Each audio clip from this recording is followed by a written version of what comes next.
Welcome to CHS Ignite. I'm your host, Wyatt Burichka. We are on video, so if you guys prefer to have a visual point of the show, make sure you check us out on our social media platforms at CHS Wired. Today, we're going to get the administrator's point of view of COVID-19 and online education and more as we begin to ignite the show.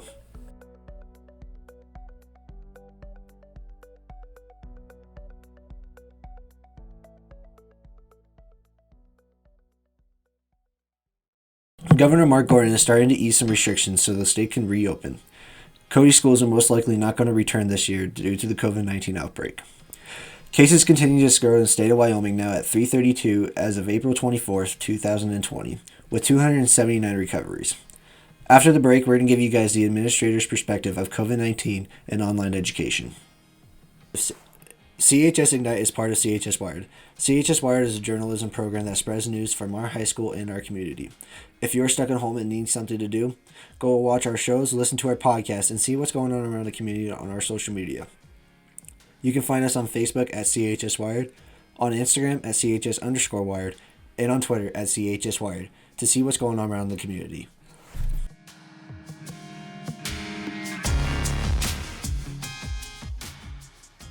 All right, guys, I'm here with Mr. Johnston. He is the principal of Cody High School. How are you doing today, Mr. Johnston?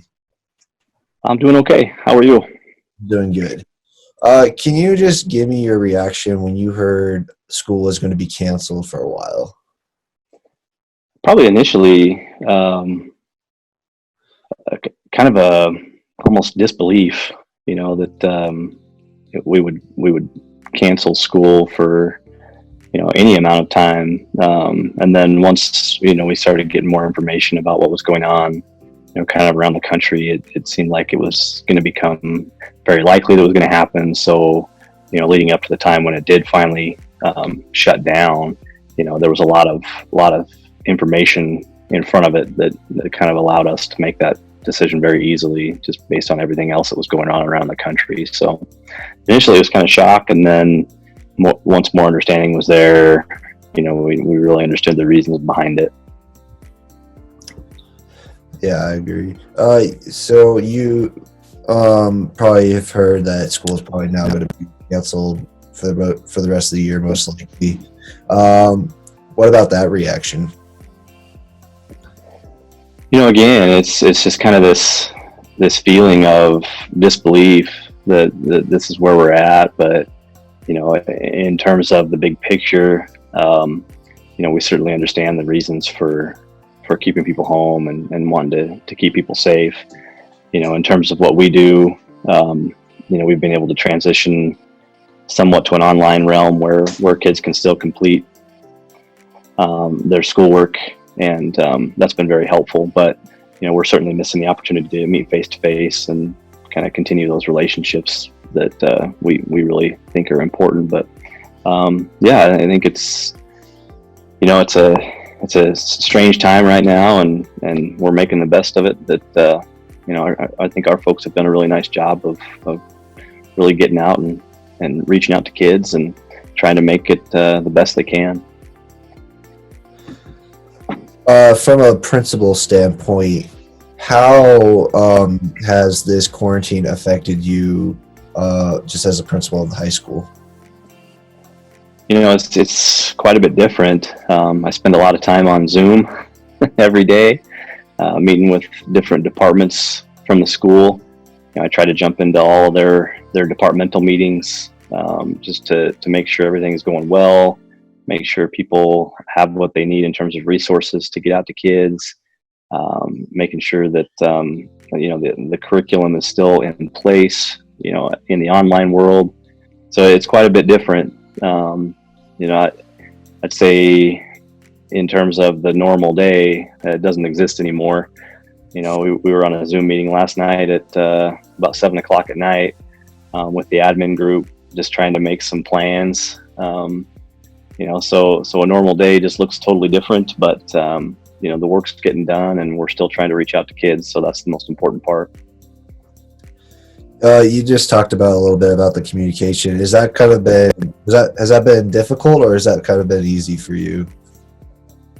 The communication part, I wouldn't say it's changed a lot. Just given the technology side, I mean, being able to, meet with social studies department, for example. I mean, they jump on at 7:30 in the morning. You jump onto their Zoom meeting. You can have interactions with all of them, much like this interview is taking place. Everybody can see everybody. You can hear everybody. There are some challenges to the technology side, but in terms of communication overall, it's been okay. I think the part we miss is that kind of face-to-face interaction with kids. Finding out if a kid's struggling, it's a little more difficult. What's causing kids to struggle, that's more difficult to pull out. When you can sit a kid down face to face and really talk to them, teachers are very good at that, and certainly at the admin level, we have a lot of interactions with kids on a day-to-day basis that have diminished because of this. So that's changed a little bit.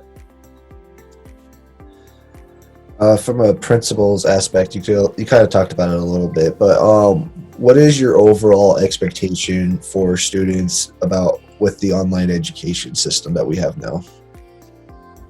The expectation hasn't changed. I mean, teachers are pushing out materials into Google Classroom, into their online platforms, and the expectation is still much the same. Kids need to get on, they need to attend to their schoolwork.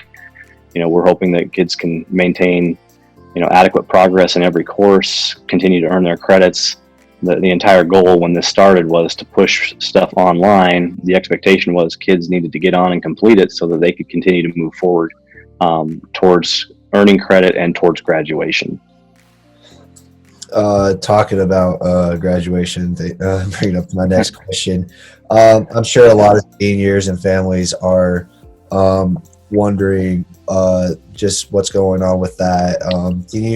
If you have information and are allowed to share it, can you just tell us what's going on with that and et cetera?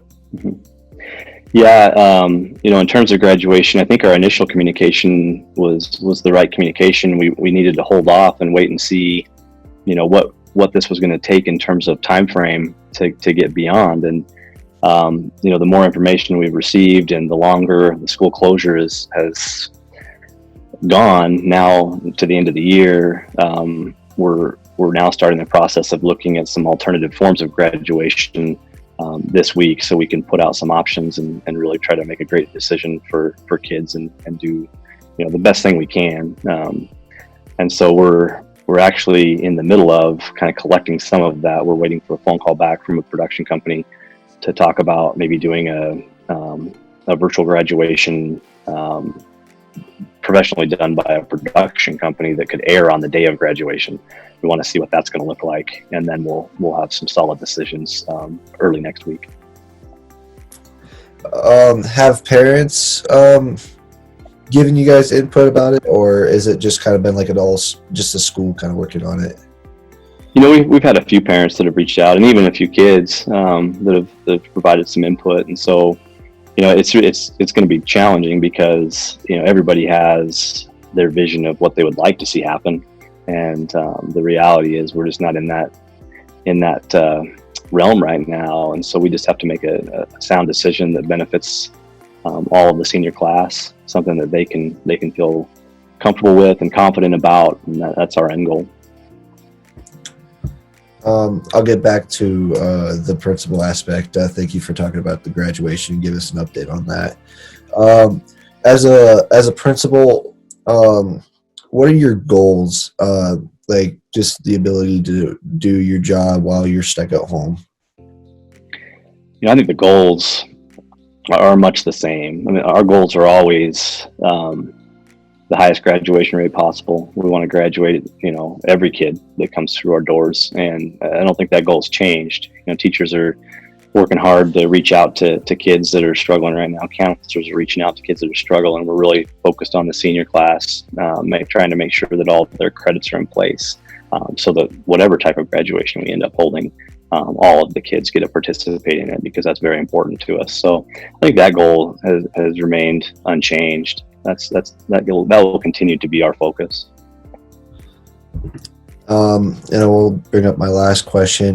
Do you have any additional thoughts about the COVID-19 outbreak, quarantine, online education, anything about that? I think my closing thoughts would just be, asking kids to stay home, stay safe. Everything we see from around the country, we don't want that. We don't want those results here in Wyoming. We want kids to stay home, stay safe. We want our Cody kids to go on to college next year. If you're a senior, that's our goal. We can finish in the online realm if we have to. It's not ideal, but if that's what we have to do, we'll do it, and we'll make the best of it. And we'll do what's right by kids. All right, Mr. Johnston, thank you again for taking the time to do an interview. Greatly appreciate it. You bet. Have a great day.